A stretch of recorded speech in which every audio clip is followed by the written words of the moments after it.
Hi everyone, welcome. My name's Alex Nashton and this is Christopher Yates. He's in a bit of a mood today, you'll have to excuse him. He's not as playful and humorous as he normally is. He also has a broken thumb, so he might be modifying a few things today. Anyways, welcome to BODHI. Tonight we're going to be moving through an hour-long yin and nidra practice. So you're going to want to make sure that you have blocks or block substitutes with you at home. Now, if you don't have a block handy, you can use whatever you've got in the house. So I typically recommend old shoe boxes. If you have any of those old DVD sets kind of lying around, those will function well as blocks, or even just a really thick textbook or two. That should work just fine. And then you'll also want to be sure that you have 2 pillows nearby and a blanket. And we're going to need those especially when we come into the more nidra part of our practice. And if you're unfamiliar with nidra, I'll explain a little bit more about what exactly that is once we get to that portion of the practice. But for now, let's have you start seated. And you can come to sit with your ankles crossed in front of you. You can also optionally let the tops of your feet come to the ground with a block on the lowest, flattest setting in between your heels, like I'm demonstrating right here. Now, if you're taking the seat that I am, supported virasana, you're going to let your knees come into touch. The tops of your feet are on the ground just a little bit wider apart. And you really do your best to get the pinky toenails of your feet all the way down. They kind of have a tendency to wing up here. But ideally, we're working to kind of flatten down the tops of the feet, enabling the pelvis to kind of tilt open to make space across the sacrum. And then from here, you're going to let your hands relax down to your thighs. Your palms will either face up or they'll face down. You'll let your shoulders relax away from your ears. And take a moment just to feel where your head is, where your neck is in relationship to the rest of your spine. Many of us, because of the relationship that we have to technology, tend to have this kind of jutting forward of the chin, this leaning forward of the head and neck. And so we want to make sure that the cervical spine, the spine of the neck, is balanced along the rest of it. So I invite you to, for a moment, bring your chin in ever so slightly towards your throat and try to lift up higher through the back of your skull. And it's almost this action of you trying to give yourself a double chin here. That's usually kind of the action it takes to reset the cervical spine. But once you've got it, once you feel your neck kind of balanced evenly over the rest of your body, I'll invite you to draw your awareness down to your pelvic floor. And make sure that you have this tripod-like base of support there at the pelvic floor. So in other words, you'll find this very even balance between your pubic bone as well as both of your sitting bones.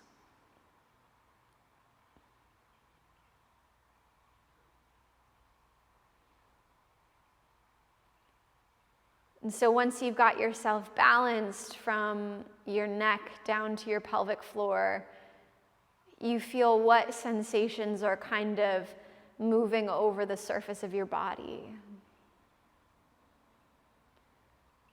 You notice any experience of soreness, of tightness, of anything that's resisting the urge to stay lifted and upright, maybe some tenderness between the shoulder blades or the upper back.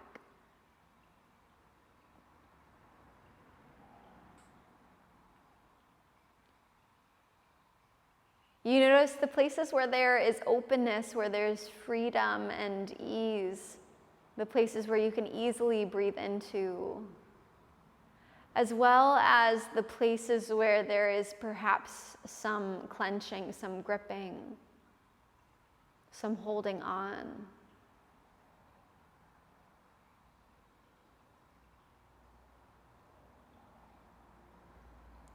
And you choose to let those parts of you soften.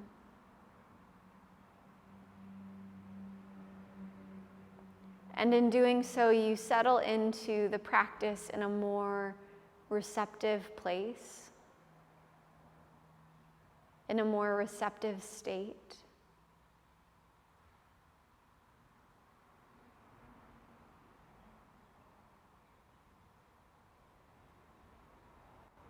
You let your breath move through you uninhibited, as if you were being breathed.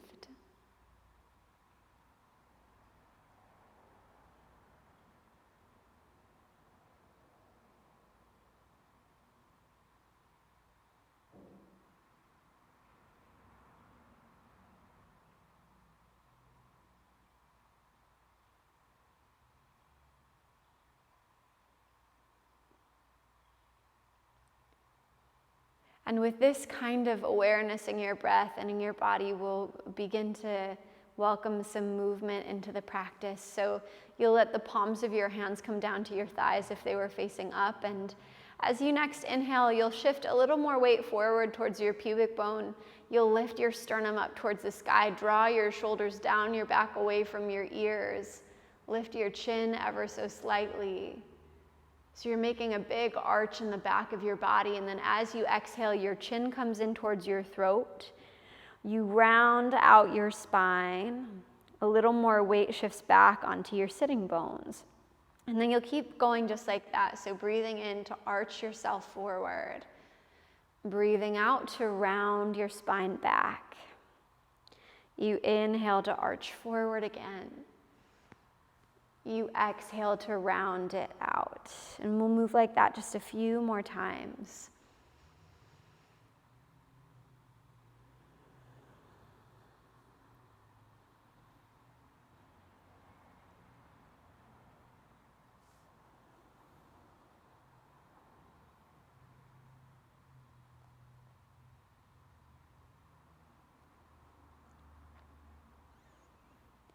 And the next time you inhale, you'll settle into a neutral spine, into a lengthened spine.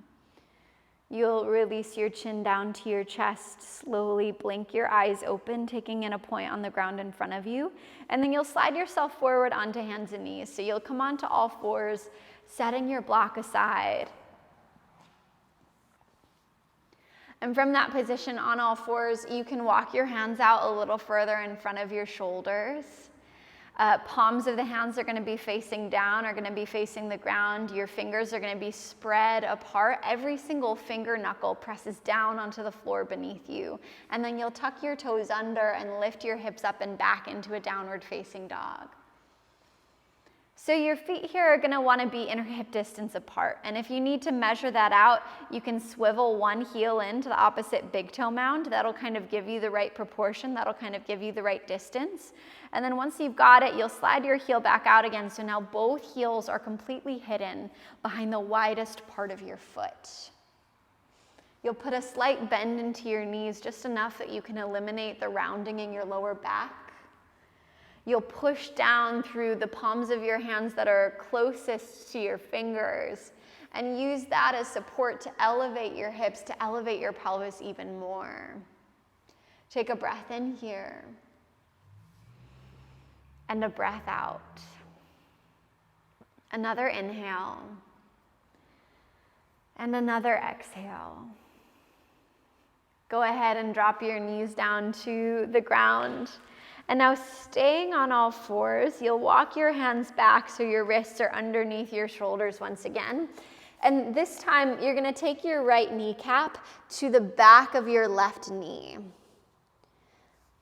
And you're going to use your kneecap to press down into the flesh of your left calf. It'll probably feel pretty tender, pretty sensitive there, but once you've got that pressure down, you're going to use your kneecap to kind of roll the flesh of your calf to the left and to the right. So starting to give yourself a little bit of a massage here. And then you'll move your kneecap another inch down the length of your calf, press down once again, and then start to shimmy the flesh of your calf to the left and to the right a little bit. And so you'll keep going just like that, point by point, inch by inch, along the length of your left calf from the back of your knee all the way down to your heel.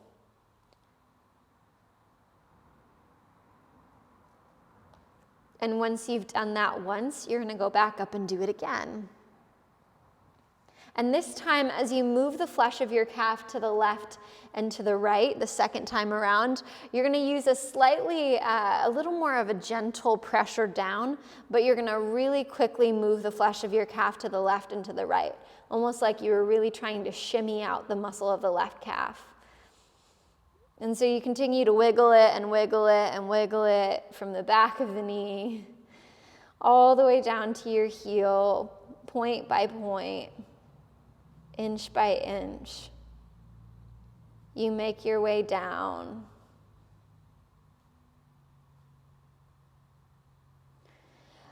And then once you finish that in your own time, you'll bring your right knee back down. You'll tuck your toes under again, walk your hands a little further out in front of you, and then press your hips up and back into another downward facing dog.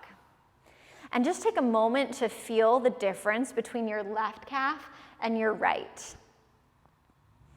You'll most likely feel quite a bit of length along the back of the left leg, length that you didn't quite know was there before, that you don't normally feel in your downward facing dog. Take one more breath in this position. And then exhale, release your knees down. Walk your hands back so your wrists are underneath your shoulders again, and then this time you're gonna take your left kneecap to the back of your right knee. And you use your kneecap to press down into the flesh of your right calf. And then very slowly at first, you're just gonna roll the flesh of your right calf to the right and to the left, to the right and to the left. So just beginning to slowly warm it up to roll it out. And once you feel some space being created, you stop, you go down another inch on the calf muscle, and so you'll keep going like that, point by point, inch by inch, from the back of the knee all the way to the heel. We're starting here today because we're going to do quite a bit of work in this class to open up the back plane of the body. And when we are going through a yin practice, such as the one that we're doing tonight, we're working with joint space of the body a little bit more than the muscles. And we know that the fascia that connects the back plane of the body starts almost very close to the heels. And so part of the fascia plane that gets neglected in the back body is surrounding the musculature of the calves. So once you finish the back of that right calf once, you're gonna go back up, press down again, and then shimmy it out. So really rocking your calf muscle to the right and to the left very, very quickly. Wiggling point by point, inch by inch, from the back of the knee all the way down to the heel. You'll keep going with it.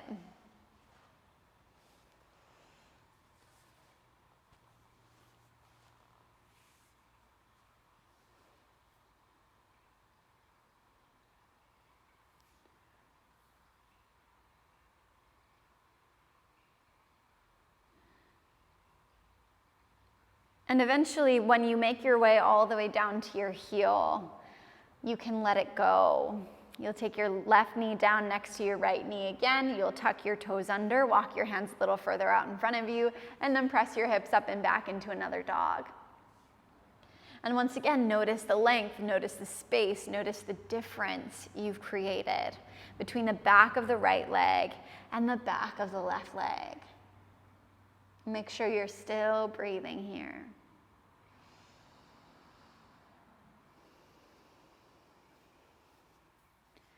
And now you can take a slow walk with your feet up to meet your hands. And when they get there, you'll walk your feet a little bit wider apart than you normally do. So not quite as wide as the mat, but a little bit farther apart than hips width distance.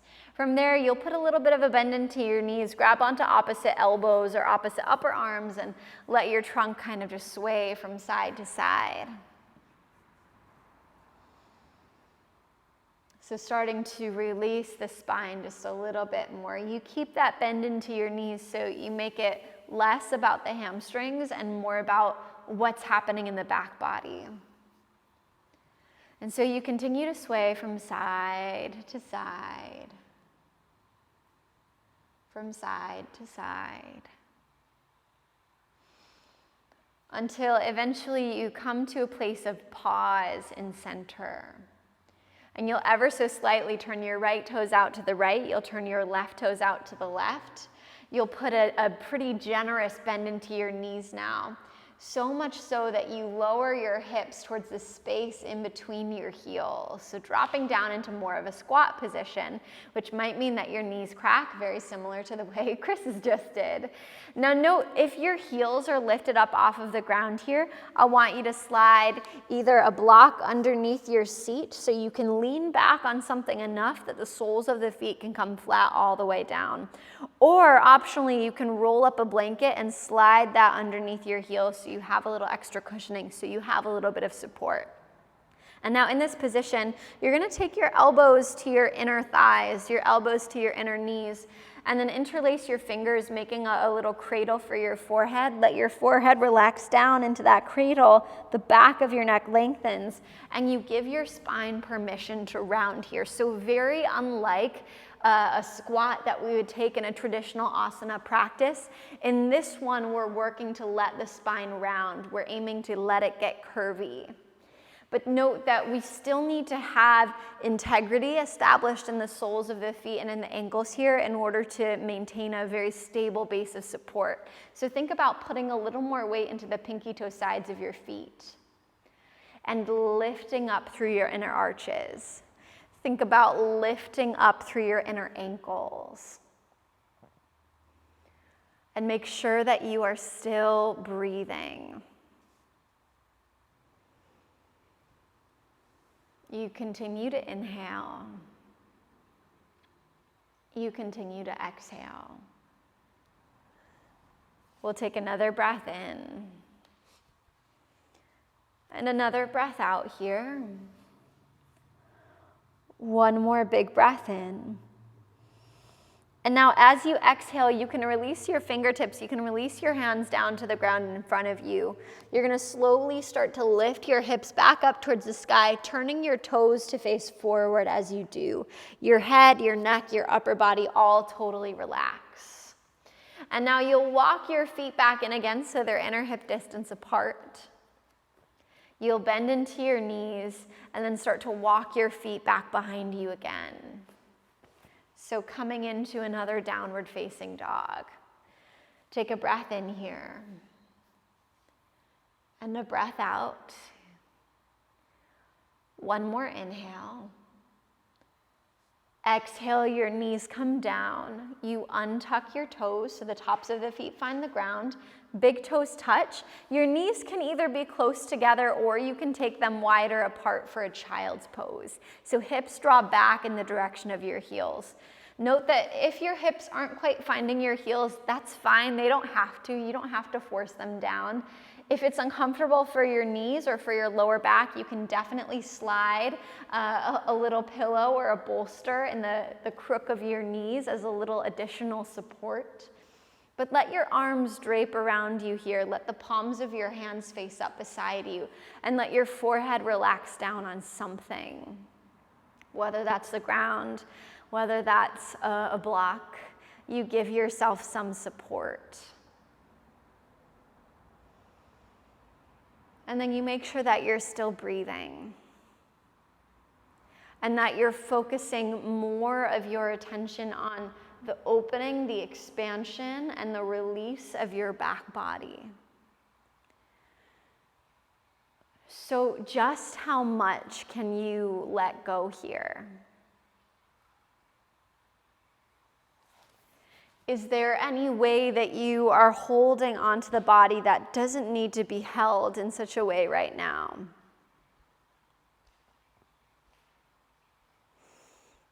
Is there any place that is tightening up, that is attempting to exert control? And can you choose to soften it? Can you choose to let it fully and completely relax?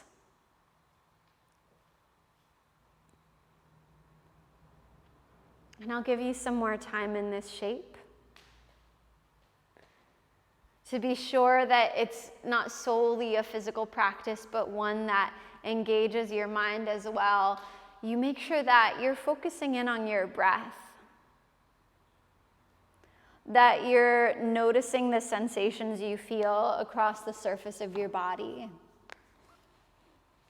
that you're constantly sweeping your attention through the body, noticing what exactly you feel there, what is clenched, what is gripped, what is held onto that doesn't need to be.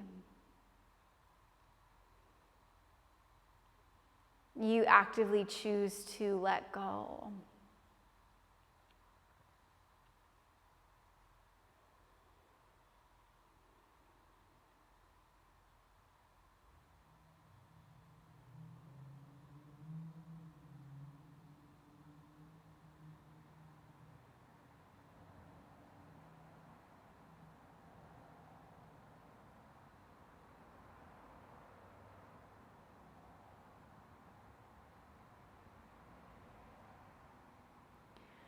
And then you'll begin to deepen your breath.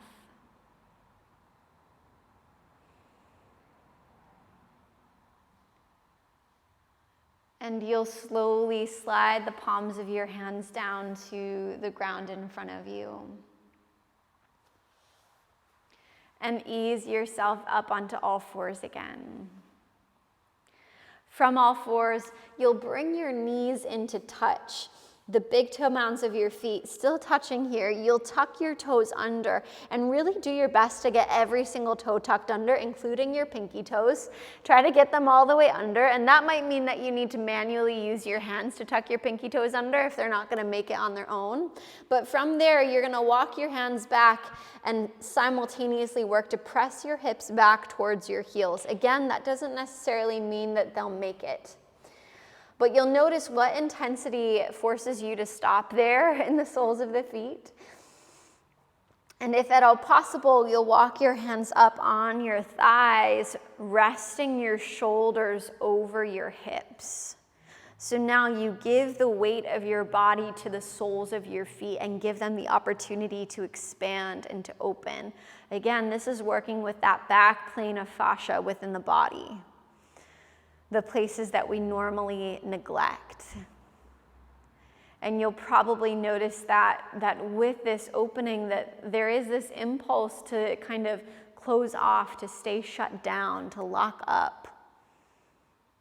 But through all of those, can you choose to keep breathing? To keep your awareness coming back to your breath again and again and again. To notice each impulse as it arises to escape, and still choose to stay with the practice. And take another breath in here. And then exhale, slowly release your hands out in front of you. Release your toes so you can uncurl them now and press the tops of your feet down on the ground and start to very gently pat out the tops of the feet. So you're bringing some life, so you're bringing some energy back into the legs. From here, you're going to sit your hips over to one side and swing your legs all the way around in front of you. And the feet are going to be inner hip distance apart to start here. You're going to let your feet fall away from each other so there's no activation in the lower body, no activation in the legs. And then you'll notice what's going on in your lower back here. Now, many of us, including myself, have quite a bit of rounding in the lower back here. So if that's the case for you, meaning you're very much human, you're going to want to elevate your seat up on a bolster or a blanket. If you have a pillow at home, the pillow works really well. If you can get it there, it works really well.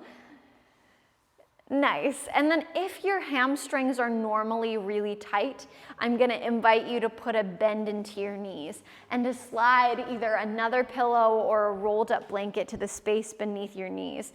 Now, Chris and I don't have very thick pillows here, but what I usually like to do in this one is to bend into the knees, to slide 2 blocks underneath them, and then a small bolster on top of that, just so we can add a little extra cushioning, a little extra bend to them. That enables us to kind of move out of the hamstrings a little bit more. But from here, with whatever position you had landed yourself in, you're going to keep the lower body relaxed, you keep the legs relaxed, but work to find activation in the upper body. So can you pull up through the crown of your head? Can you find that tilt in your pelvis forward so your pubic bone reaches down towards the ground in front of you, your sitting bones, your tailbone revolve back. You inhale and lengthen your spine. And then as you exhale, you'll slowly begin to walk your fingertips forward, maintaining that length in your spine for as long as you possibly can. Now, when you get to that place where you can't maintain length anymore, you let everything in your upper body relax the same way you let everything in your lower body relax as well. So giving yourself this opportunity to let go of control. You're not reaching for anything here. You're not trying to get anywhere. You're simply allowing your body to land wherever it happens to land. And I do recommend here, if it's accessible for you, to slide 1 or 2 blocks or even a really thick pillow underneath the forehead. Just because when we give the forehead something to press into, when we give it scaffolding, it enables the upper back and shoulders to relax a little bit more. It enables us to release the tension from the back of the neck. And so we are going to be spending quite some time here. I encourage you for these poses to make them mental practices as well as physical ones. So it's not just about staying here and staying perfectly still and fighting the impulse to get up and move, but it's also a very present, a very focused practice by you choosing again and again to commit your attention to this moment. And for some of you, that might mean utilizing a mantra, or that could just be noticing the qualities of your breath, the fluidity of each inhale to exhale, inhale to exhale.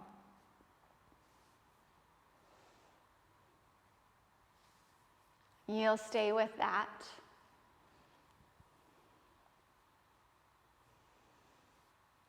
And continuing this process, this path of release and release and release.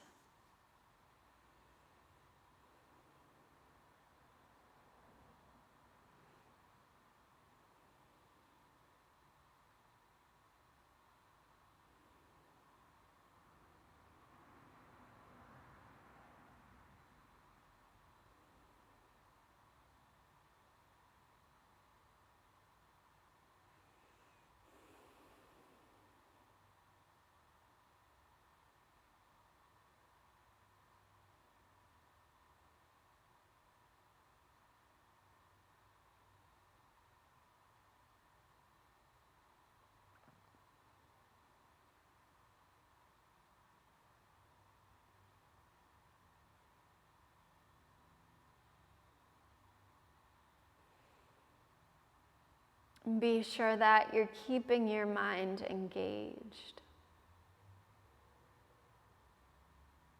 That you're not just letting it run amok, but that you're focused.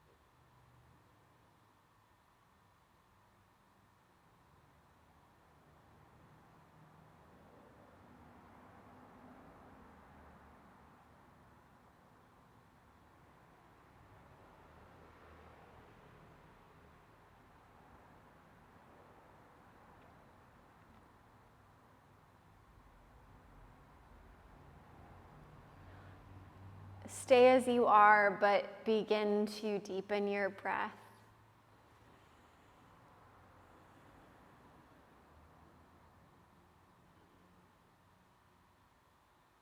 Let each new inhale offer a little more expansion, a little more energy and invigoration to the shape that you're in.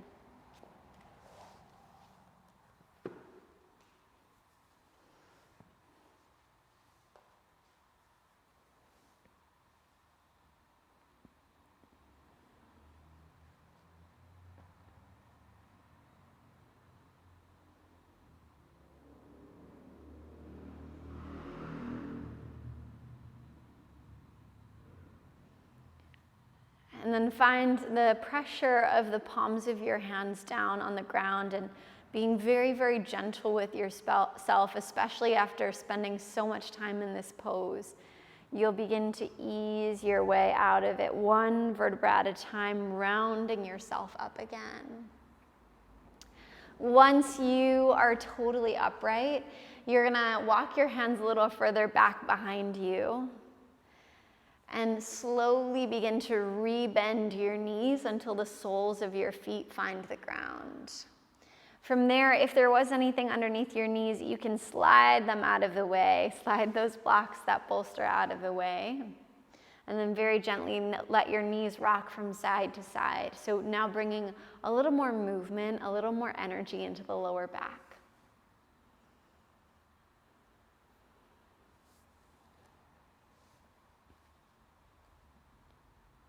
Nice. And then if you're sitting on something, you'll scoot that out of the way as well and slowly begin to roll yourself down onto your back. Once on your back, you'll bring both knees into your chest. And then you'll bring them out a bit wider apart towards your armpits. Grab onto either the backs of the knees, your ankles, or the pinky toe sides of your feet, and we'll come into a happy baby pose. So the knees move down, the heels reach up. You're flexing back through your toes, so your toes are really actively drawing towards your face, and you're trying to flatten your sacrum against the ground. So that flat triangular bone at the base of your spine, you're trying to anchor that down, while you simultaneously make the tiniest little bit of an arch in the lower back. So this arch between the lower back and the ground. The shoulders plug down into their sockets. They draw away from your ears. And you might even let yourself rock side to side here.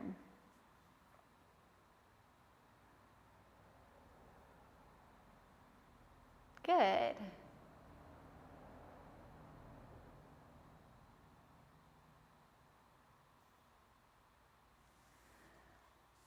Okay. And then you'll let that one go. And from here, we'll make our way into Shavasana. So you'll stretch your legs out in front of you. And I usually recommend that you slide something underneath your knees here as a little extra cushioning, just because when we can support the knees, when we can prop them up, it enables the lower back to relax just a little bit more. You'll also work to find a pillow underneath your head, so the head is supported too. And then finally, you'll cover yourself with a blanket. And if you don't have a blanket nearby, or you don't have an extra one handy, grab a fuzzy pair of socks, grab a hoodie, your warmest sweatpants, and tuck yourself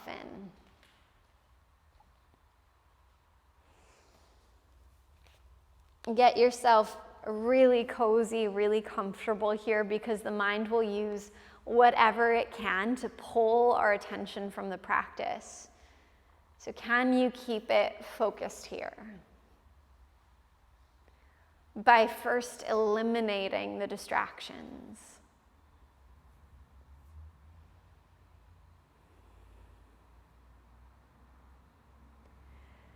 And once you've set the physical body up for success in this shape, you set the mind up for success too by first acknowledging mentally, emotionally how you've come to the mat, how you've landed in this Shavasana.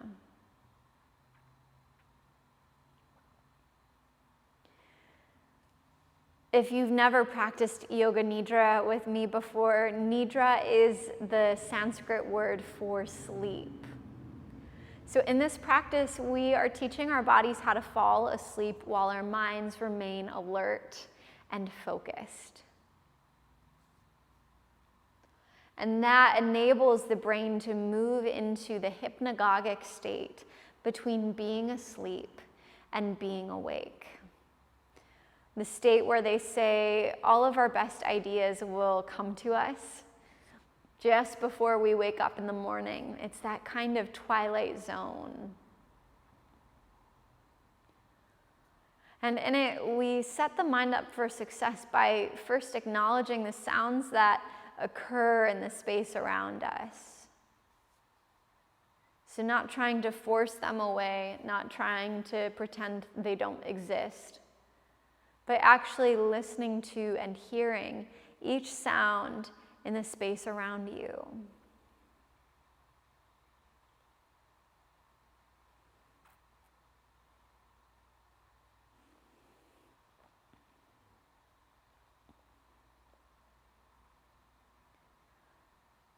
Can you listen for the buzzing electricity in your building? Maybe a car driving by outside. Maybe the sound of birds outside your window, or maybe just a dog barking. And again, without dismissing any one of these sounds as distraction, you welcome all of them in as a part of your practice tonight.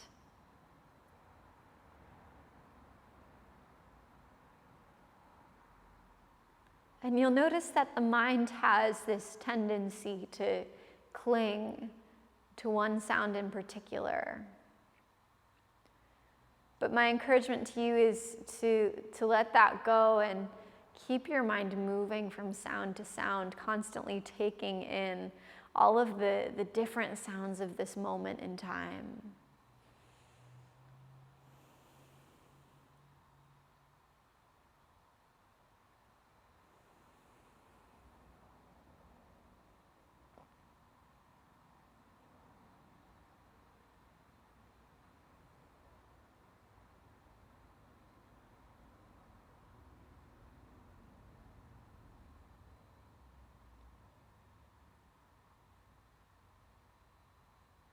And from there, you'll begin to draw your awareness inward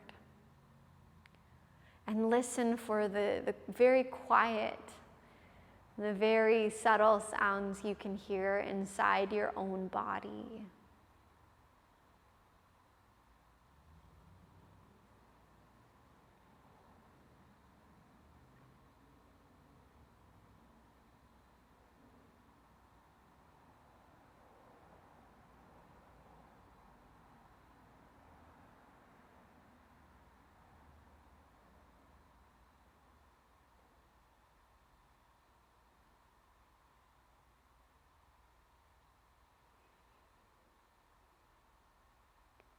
From there, can you draw your attention inward even more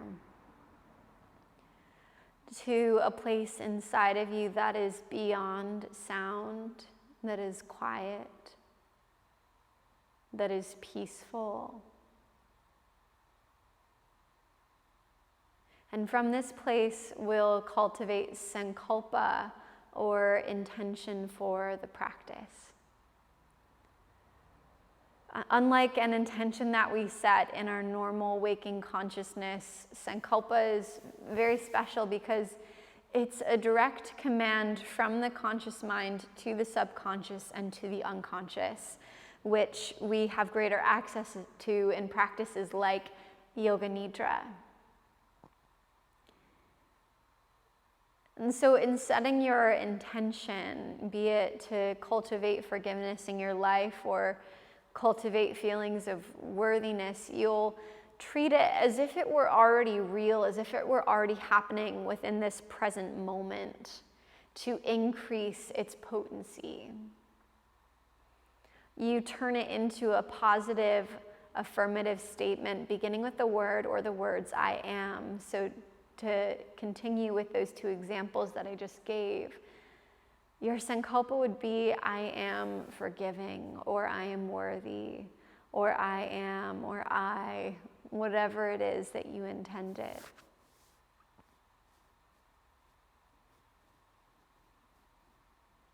Once you've got it, from that very quiet part of yourself, you'll silently and internally think it a few times.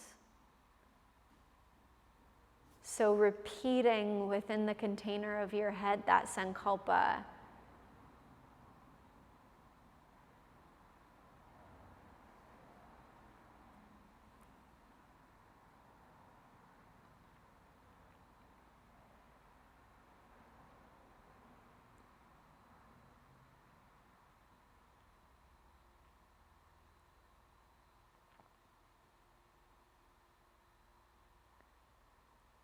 And then you'll let it go.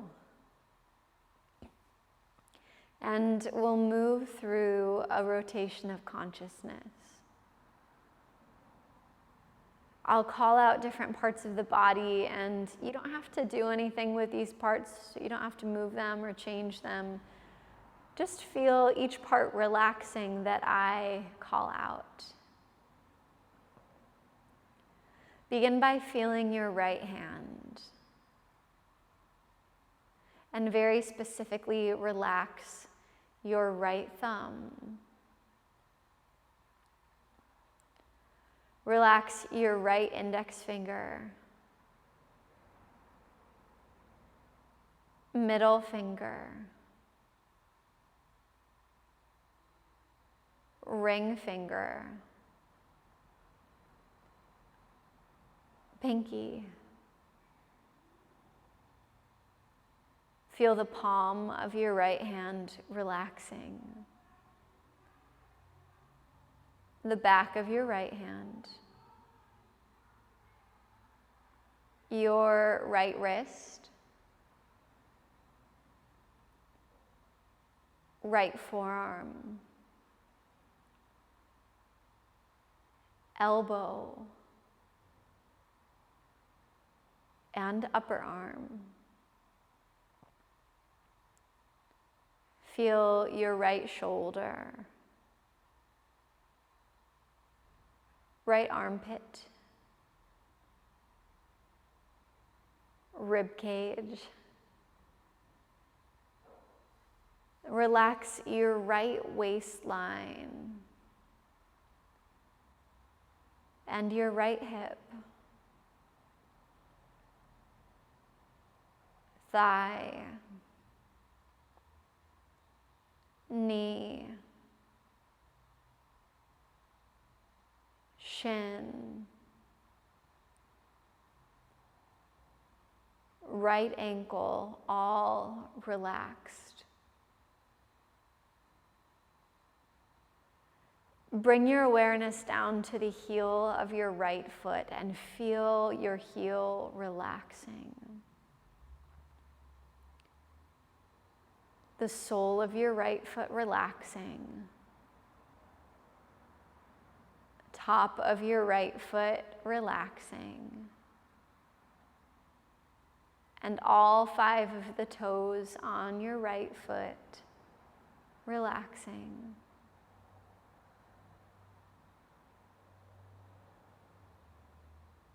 Feel the whole right side body relaxed.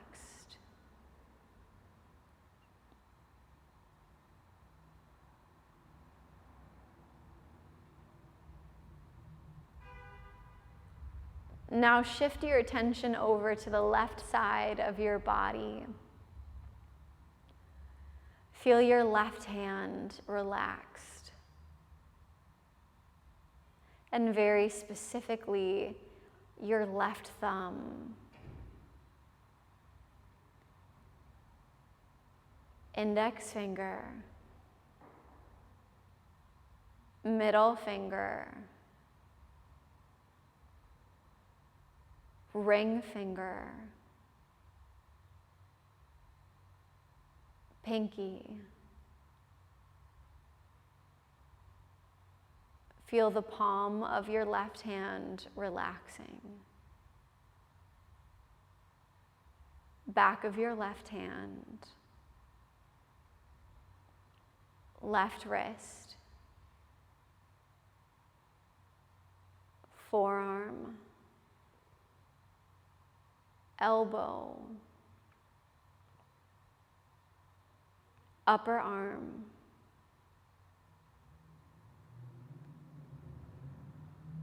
feel your left shoulder, armpit,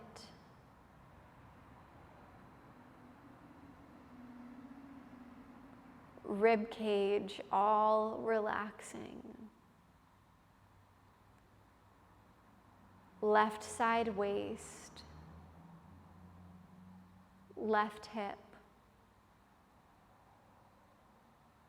top of your left thigh, knee, shin, ankle, all softening with relaxation. Feel the heel of your left foot relaxing, the sole of your left foot relaxing, top of your left foot, and all 5 toes of your left foot.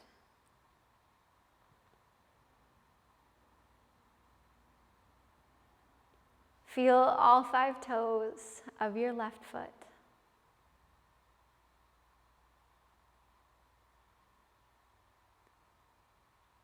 Now feel your entire left side body relaxed.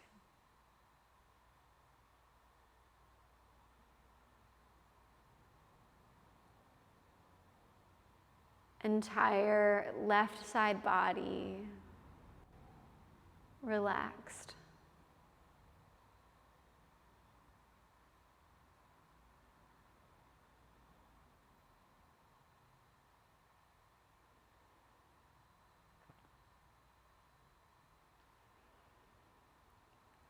Now feel the back of your body beginning to relax, growing heavier and heavier with relaxation.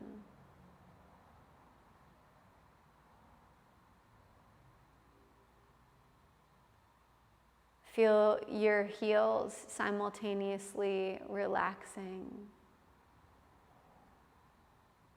Your calves,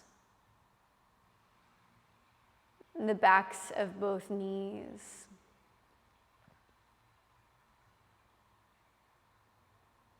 the backs of both thighs,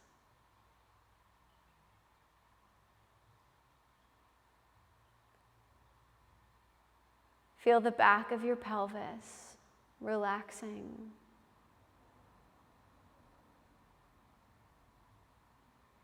Your tailbone and sacrum getting heavy with relaxation.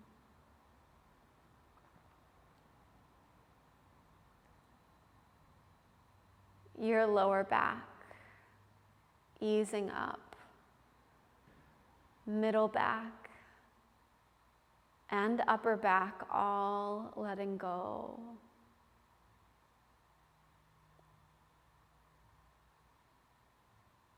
Feel the back of your neck softening.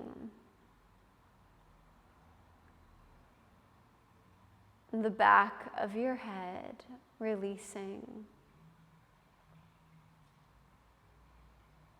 The crown of your head.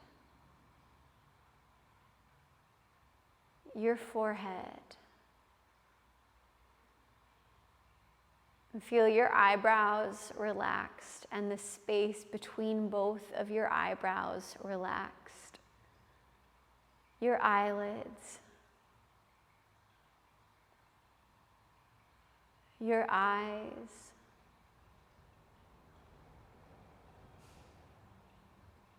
Your cheeks. Ears. Your nose and both of your nostrils. Feel both of your lips letting go. Your chin and your jaw getting heavy with relaxation. And the sides of your neck softening. your chest, your rib cage, and your belly.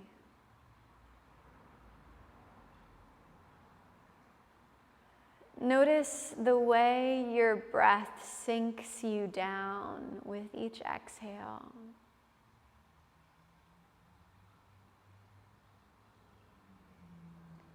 How each inhale naturally expands, but with each exhale, how you let go and let go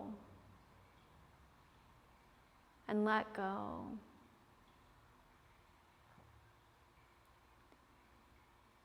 And begin to count each exhalation backwards, starting with the number 11. So you'll inhale, exhale 11, getting heavier. Inhale, exhale 10, sinking down. From 11 all the way down to 1, feeling the entire weight of your body letting go. You'll stay with it.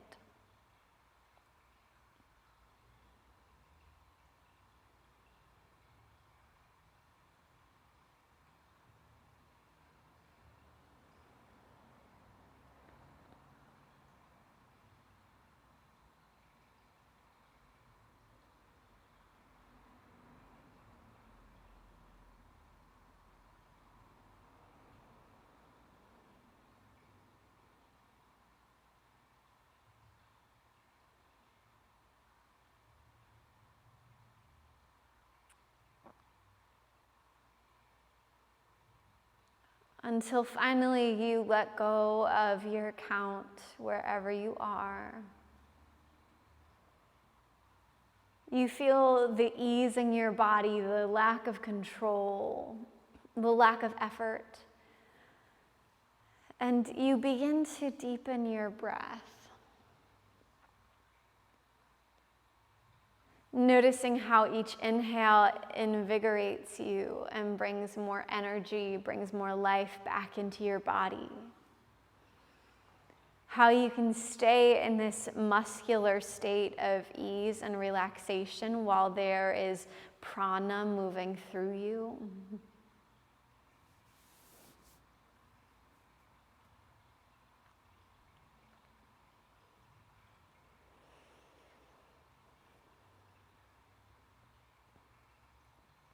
You'll begin to wiggle your fingers, begin to wiggle your toes.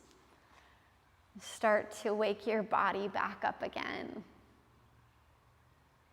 Calling your awareness back to you.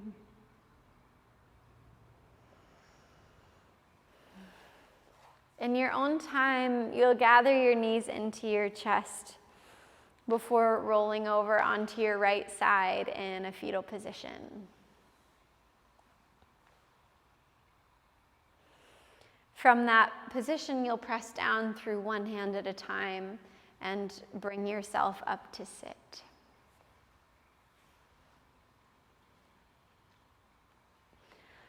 Go ahead and bring the palms of your hands to touch at the center of your chest. Release your chin down, let the back of your neck lengthen. And thank yourself for taking the time to show up today. To move your body, to move your mind, to be a part of this virtual community. Namaste.